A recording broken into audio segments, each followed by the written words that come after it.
Okay, so I wanted to point something out on the feeder here. That see this right here. That's if you want to lock it down. You know, I keep this loose. There's no reason to lock these if you're moving these side guides in and out, okay? In this video, I'm going to leave this bolt loose, okay? But I do have operators, though, that run this the same stock all the time. Well, in that case, go ahead and you can lock these down. That way they don't move. And then even if these would get loose, they don't go nowhere. Nobody can mess with it then, okay? Now, to load the feeder, you might want to back up on a little bit. You want to take, and it's always nice to load some in that are tiled out like that, fanned, so that they start to get forward here under the foot. And there is, you can see here, I'm going to take these back out. You can see here where the height right here,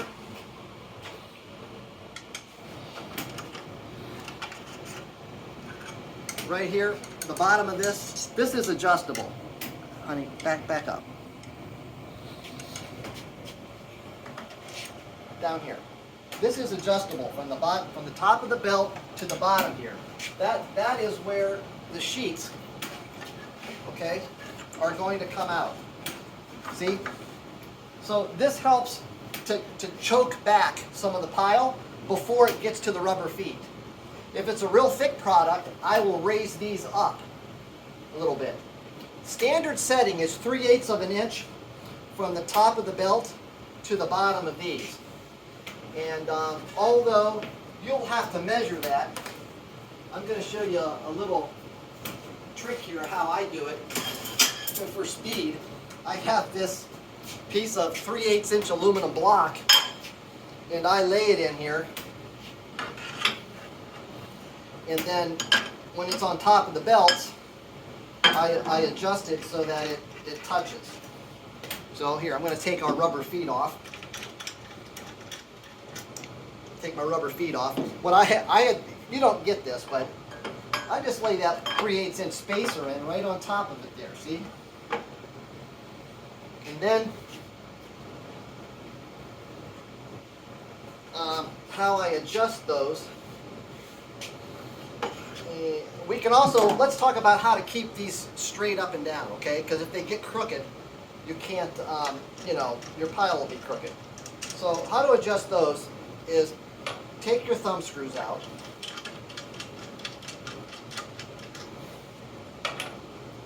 Okay, we're going to use our set screw here. We're going to bring these in like this. And then over here on the side, come over here, there's two little screws here. I'm going to loosen the bottom one, okay? Don't loosen it too much because there's a little nut inside the track that slides. Then I'm going to loosen the top one and I'm going to slide the side guide all the way up till it hits the stop, and then I'm going to just tighten the top one only. Okay? Move it over here. I'm going to do the same one over here. You stay there, Mitsue, but I'm doing the same thing. I'm loosening the bottom screw right here a little bit, then I'm loosening the top one and I'm raising these up all the way, and then I tighten the top one so they stay there. Okay? Now that they're all the way up, I'm going to move this till it comes all the way and touches the side here.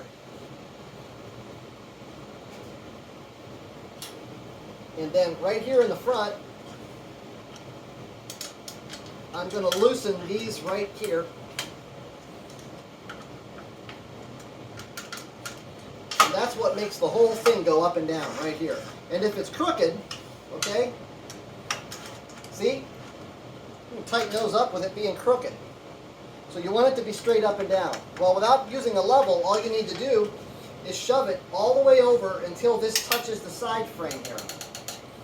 And push it against it, and then tighten these up. Okay, and then you know that you're perfectly level. You're 90 degrees here to the bottom, and they're straight up and down then. Okay. Now, if you want to set the bottom here, I use this 3/8 inch here. All right, And it works for almost everything, to be honest with you, but I did some paper bags the other day, big, thick, padded bags. There's a video of it where I think this side over here was raised up, I don't remember, over a ½ inch, and this side over here, I had it way down, like just above a �1/4 inch, because the bags were uneven. So I'm going to lay this on my belts. I'm down too low right now, so I'm going to raise this up. And come over here on this one. I'm going to raise this up. Okay, they're up. I'm going to slide my little 3/8 inch piece of metal in here, okay, which is sitting on the belts. I'm going to lower this down till it touches.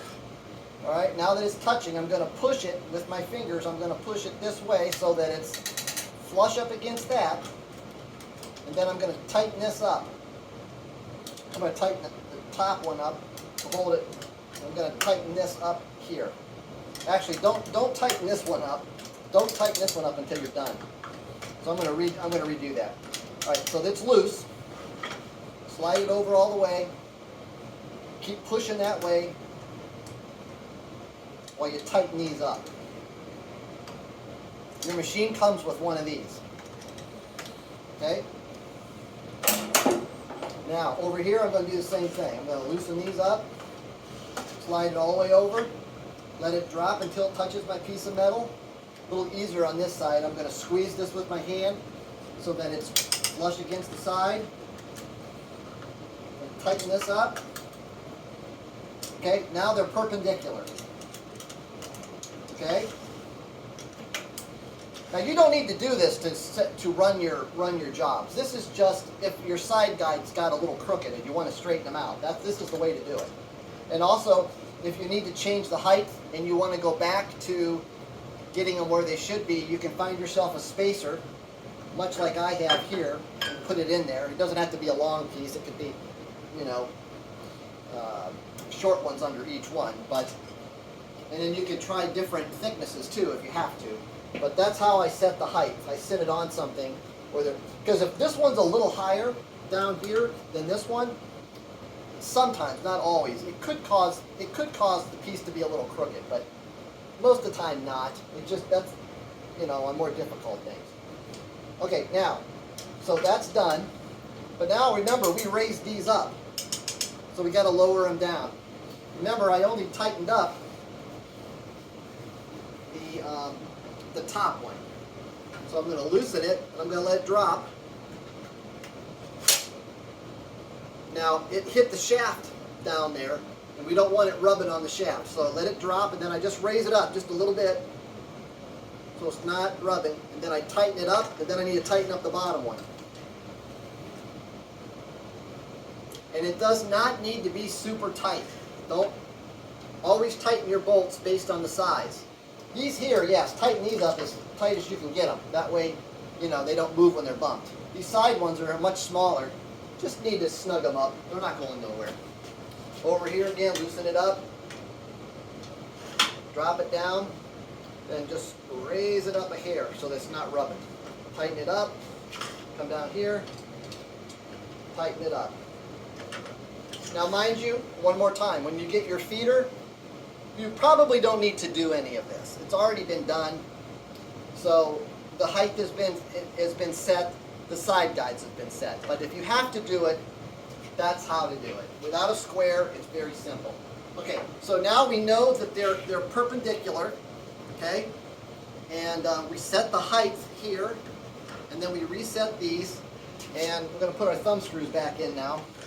The reason I take the thumb screw out is because you can't get to the other screw because it's behind the thumb screw, right? So I'm going to tighten that back up. Put this one back in. Tighten it up. Very good. Okay, and like I said, we're going to be doing different sizes, so we don't want to tighten these up because I want to be able to move them. Now, for our rubber friction feet here, there's a little nut, little T-slot nut in there. All we got to do is line it up with the screw here. And then just screw it in.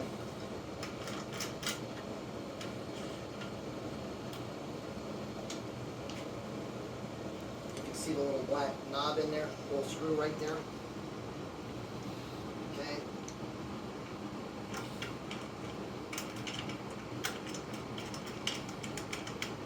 Now that's it. Now these slide so you can put these in various locations. We're going to put them right over the belt for right now. Most jobs I prefer these to be right over the belt.